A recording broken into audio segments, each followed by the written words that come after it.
My father hadn't even been buried for a week. When my own brother walked into our house, with a lawyer, and took everything from me, I didn't fight him, I didn't yell, I didn't beg. Because I already knew something he didn't. He was about to ruin his own life. When Darren Miller buried his father, he thought the worst pain of his life was over. He was wrong. The funeral had been a gray blur of handshakes and whispered condolences. His father, Thomas Miller, had built Miller & Sons Logistics from nothing but a single-use delivery truck and a reputation for never missing a deadline. For 30 years, Thomas had worked 16-hour days, his hands permanently stained with engine grease and ink from countless shipping manifests. Darren had been there for 15 of those years. Starting at 19, when he dropped out of college to help after his mother got sick, he knew every client by name, every truck route by heart, every account balance, every weakness in the business that his father had never quite fixed. He knew which drivers had drinking problems, which warehouse managers stole time, and which customers would pay late but always came through in the end. His younger brother, Caleb, knew something else entirely: how to smile like a loyal son while quietly waiting for an opening like a spider in a corner. Caleb had joined the company 5 years ago, after failing out of 2 colleges and a brief, disastrous attempt at selling insurance. He had charm, though, the kind that made people feel important when he talked to them. He remembered anniversaries and sent fruit baskets. He laughed at jokes that weren't funny. Their father had softened toward him in those final years, perhaps seeing in Caleb the social ease that Thomas himself had never possessed. Darren had noticed the shift but told himself it didn't matter. The business was built on work, not flattery. 3 days after they lowered Thomas into the ground, Caleb called a family meeting. Darren sat at the head of the dining table, still wearing the black suit that felt like a costume he couldn't remove. Still trying to process the loss of the man who had taught him how to change a tire, how to negotiate with suppliers, how to be reliable when everything else fell apart. Their mother, Eleanor, sat to his left, her hands folded around a cup of tea that had gone cold. She hadn't spoken more than a few words since the funeral. Caleb arrived with a lawyer Darren didn't recognize. A thin man with glasses that caught the light, and a folder thick enough to crush a skull. The will was real, and it was brutal. Caleb had inherited controlling shares, 51% to Darren's 49%. The split was explained as recognition of Caleb's business education and modern perspective.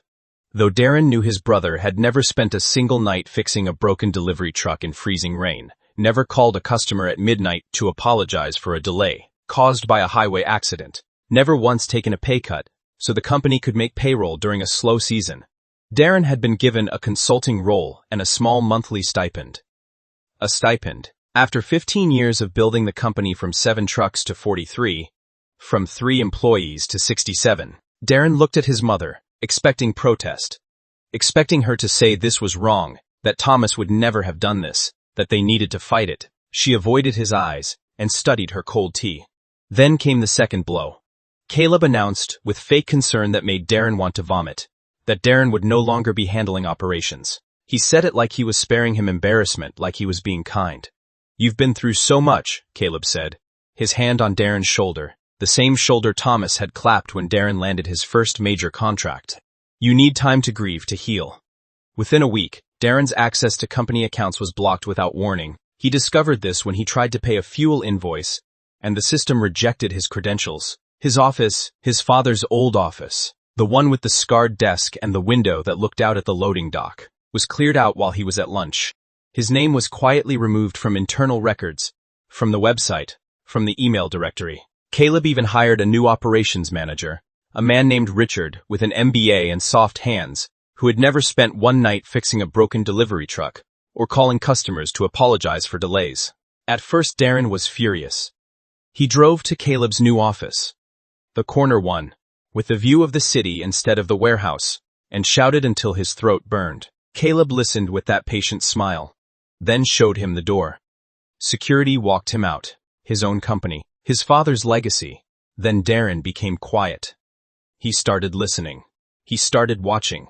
He started remembering everything his father had taught him about patience, about gathering information before acting, about the power of knowing more than your opponent's suspects. He discovered Caleb had been inflating expenses for over a year, creating fake vendor invoices and pocketing the difference.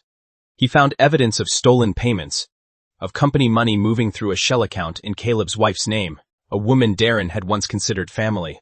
Worse, he learned Caleb had been systematically hiding the truth from their mother by telling her Darren was unstable after their father's death, that he was drinking, that he couldn't be trusted with responsibility, that the will had been necessary to protect the family from Darren's erratic behavior. That was when Darren made his move.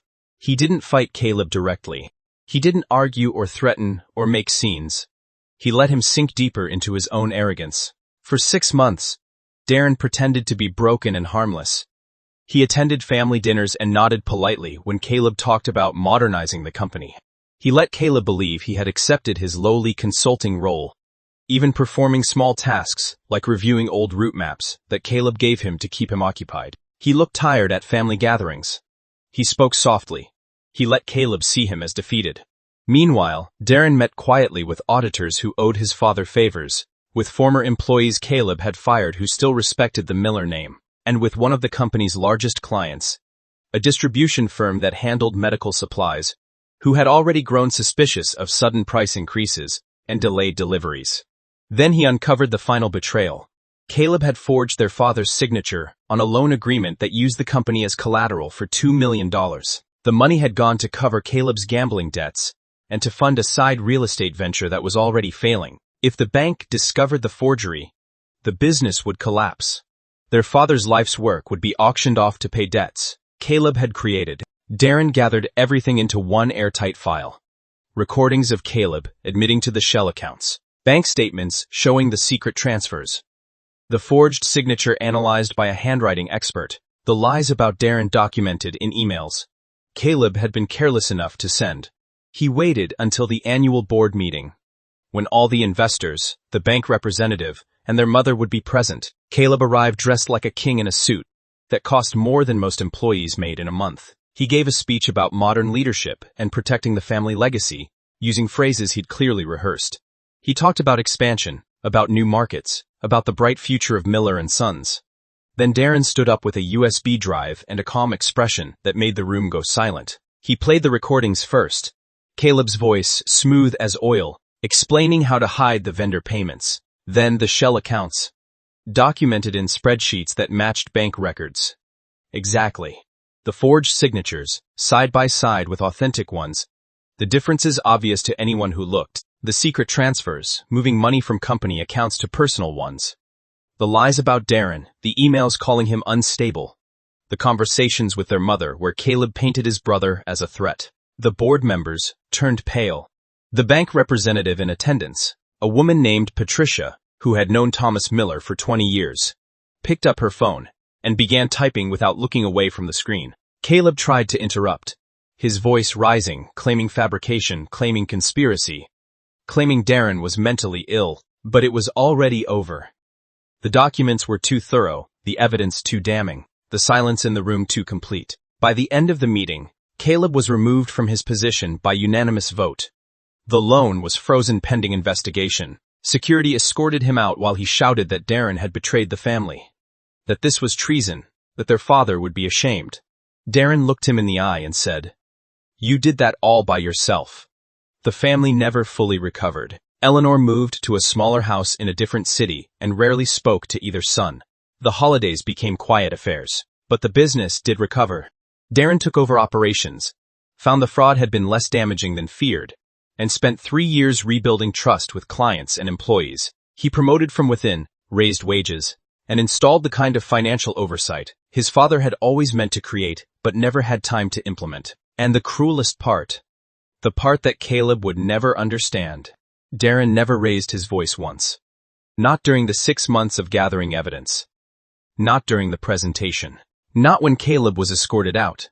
The revenge was delivered with the same calm reliability that had built the company in the first place. It was, Darren sometimes thought, the most his father thing he had ever done. If you find this story interesting, please subscribe, like, and share. Thank you.